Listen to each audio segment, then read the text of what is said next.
揾到我哋個位坐低之後，好快就會開車，就會沿住路線行走唔同地方。由樹林站出發，我哋上車嘅板橋站就係第二個站，之後沿經台北、松山、南港、瑞芳等等，去到礁溪，我哋就落車啦。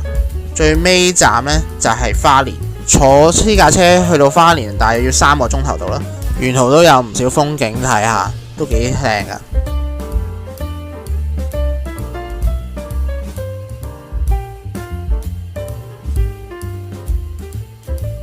坐咗1個半鐘頭，我哋終於嚟到我哋呢一次嘅目的地礁溪啦。礁溪火車站設計係相對簡單，就只有一個通道、一個出口嘅啫。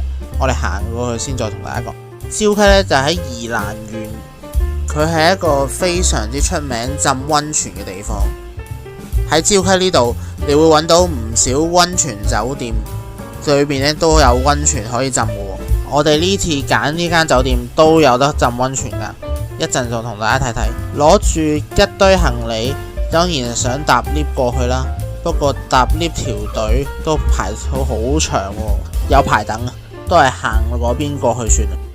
車站裏面有個時間表，寫晒唔同目的地嘅班次時間。行咗一陣，我哋終於離開車站，準備去揾翻我哋今日住嘅酒店啦。一出站呢，就見到呢個牌，就知道啊，呢度真係好多溫泉酒店喎。真係要落足眼力睇清楚先得啦。去旅行唔想咁易蕩失路呢，認下附近有啲咩便利店都係一個方法嚟嘅。台灣呢，其實便利店咧都有相當之多。